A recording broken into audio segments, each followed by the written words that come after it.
Welcome to Your Healthy Kitchen from YRMC. Welcome to Your Healthy Kitchen. I'm your host, Rita Carey Rubin. You know, breast cancer is the most commonly diagnosed cancer among women in Arizona. Many of these women live right here in Yavapai County, which has the third highest rate of breast cancer among all counties in the state.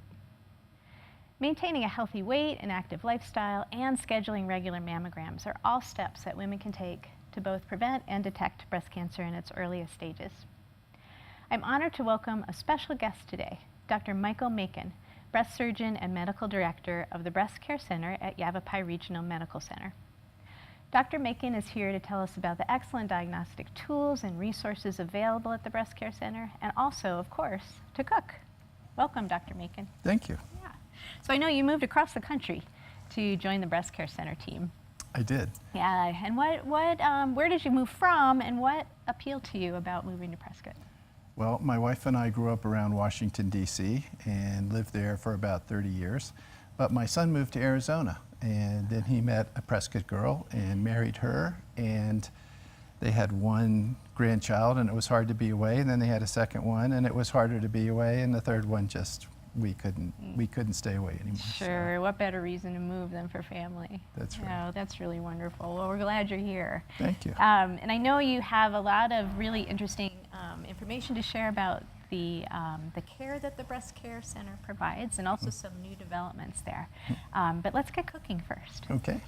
So we've got this, I wanted to share this curried roasted cauliflower soup that comes from one of my favorite cookbooks that addresses both cancer prevention and recovery, and it's called the Cancer Fighting Cookbook by the Cancer Fighting Kitchen by Rebecca Katz. And I think you have this cookbook at the BreastCare Center. I'm pretty sure you have it in the library there. So it's a great resource for your patients. And good research, suggests that eating a plant-based diet, or one filled with lots of vegetables, whole grains, beans, fruit, nuts, and seeds, with smaller portions of animal-based foods, is correlated with breast cancer prevention. And so this is a really delicious warming soup. It's easy to make, and it features cauliflower, which is a cruciferous vegetable packed with important cancer-fighting nutrients, and some of my favorite spices including curry powder, cinnamon, and coriander. So I am going to put you in charge of stirring. You have the spatula. And we've started cooking already. There's just a white or yellow onion chopped, and it's been sauteing in olive oil for about 10 minutes now with a little pinch of salt.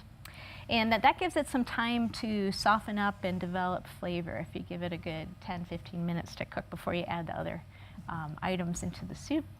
So into this pot, if you will stir, we've got 2 stalks of chopped celery and a couple of diced carrots. So give those guys a stir. And the recipe calls for 2 diced carrots, but I actually like to add a little bit more because I like the added flavor from the carrots as well as the color. So, so while you're stirring, and we can talk some more, and I'll dice up a few more carrots here. So, Doctor, would you provide us of an overview of the services provided at the BreastCare Center? Well, the BreastCare Center, I think, first and foremost, is an area of where you can get your mammograms done, and be confident that you're getting expert mammographers, the latest in equipment. But more than that, if unfortunately you're diagnosed with breast cancer, it's a place where you can get excellent treatment. And one of the most important things I think about ongoing care is we have a support group for women who have had breast cancer, and that is just critically important. So the Breast Center is kind of the base camp, for lack of a better word, for cancer diagnosis and treatment. And also post-treatment recovery and, and support, as you mentioned with the support group.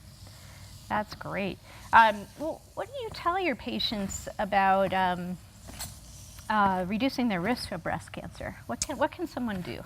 Well, I would love to tell you that I have new, brilliant information, but it's really the same thing that you do to decrease your risk for most any type of disease, and that is be very careful about how much you eat, but also be very careful about what you eat.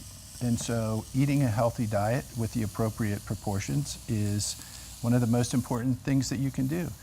In addition to that, exercise is very important. So it sounds like the same thing over and over again, but that's because of how important diet and exercise are in preventing cancer as well as cardiovascular disease and most any other type of disease. Sure, pretty much any chronic disease. Exactly. Yeah, so having a healthy diet, maintaining a healthy weight, getting lots of exercise, that's Exactly. all anybody can do.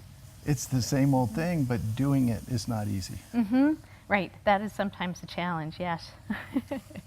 Well, I want to take a break here just for a minute and catch everyone up on what we're doing with our soup. So we've got our onions and celery and carrot in the pot sauteing, so now it's time to add the spices. Okay.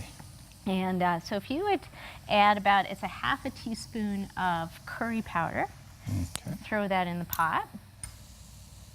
And while you're doing that, I'll add about a half a teaspoon of whole cumin seed. And also a half a teaspoon of whole coriander seed. And if you use these ground spices, just use about half as much, a quarter teaspoon of ground cumin and a quarter teaspoon of ground coriander. And I see you put the cinnamon in, which is awesome. There's just kind of a shy quarter teaspoon of cinnamon that I like to add.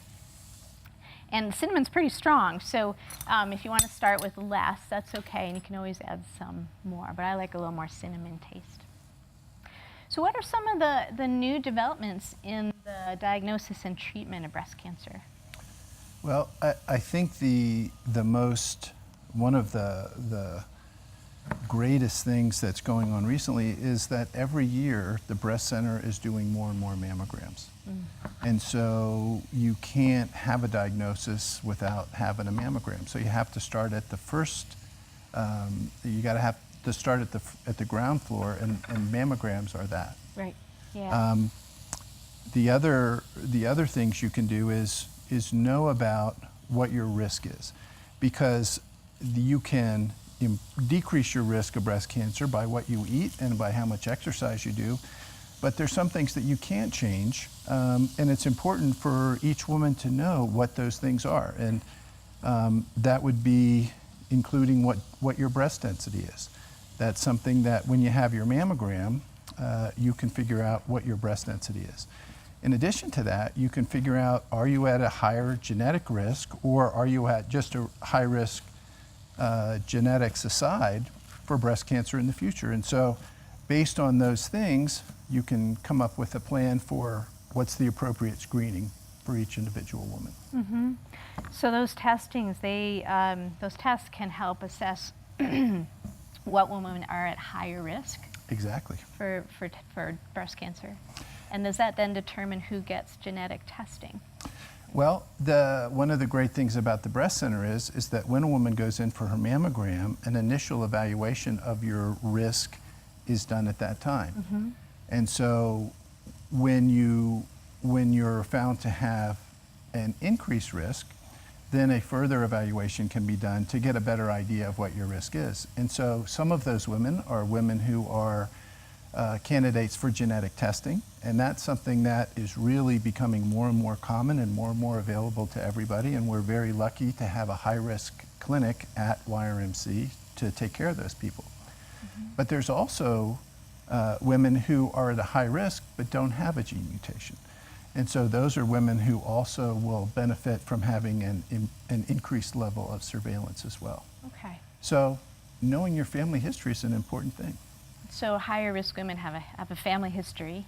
And what other things, other than the genetic mutation, would put someone at higher risk women have either a first or second degree relative, which would be mother, sisters, and daughters as first degree, and then your maternal and paternal aunts and maternal and paternal grandmothers and your daughters. And so it's kind of a lot of family history to figure out, but also the amount of time between your first child and your first period.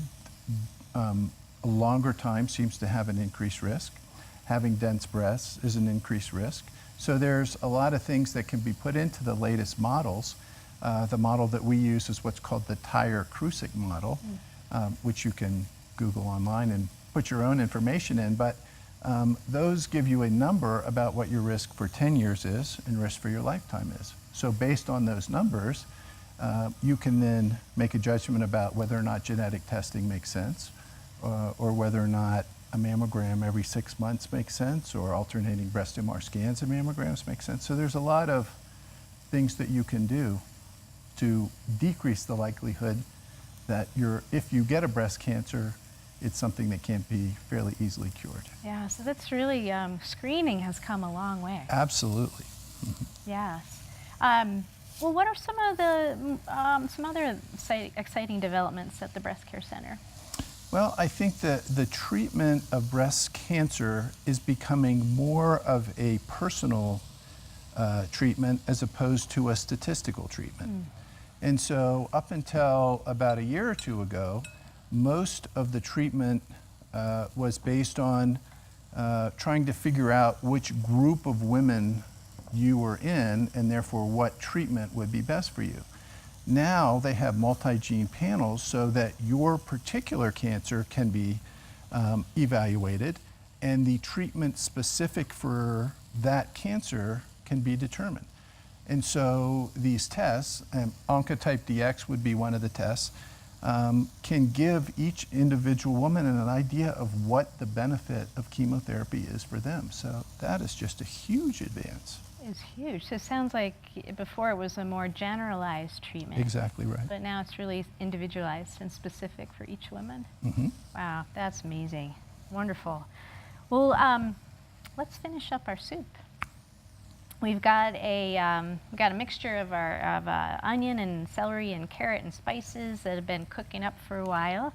And next step is to add some roasted cauliflower. It's real easy to do. This is just a whole head of cauliflower that is chopped up into individual florets. And to roast it, you just toss it with a little olive oil. You put it on a baking sheet, 400 degrees in the oven for 20 to 30 minutes. And check them about halfway through just to see how they're doing. And you might have to turn them over a little bit so they brown more evenly.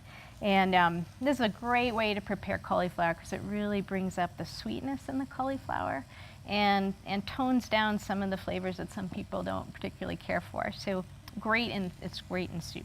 So I'm going to throw it in here, and then we'll add just some broth. This can be some homemade or store-bought vegetable broth. If it's store-bought, I like to buy the lower sodium brands because it can be really salty if you don't choose those. And next step is when this is all bubbly and simmering and all the vegetables are tender, you just throw it in a blender and blend it up, and the final result looks like this.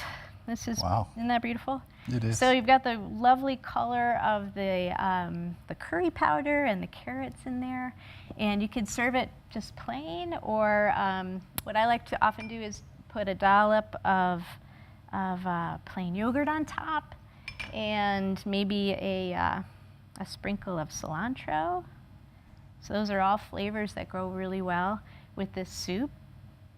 Or you can top your soup off with this really wonderful chutney. This is a pear and apricot chutney if you want to get a little fancy. Wow.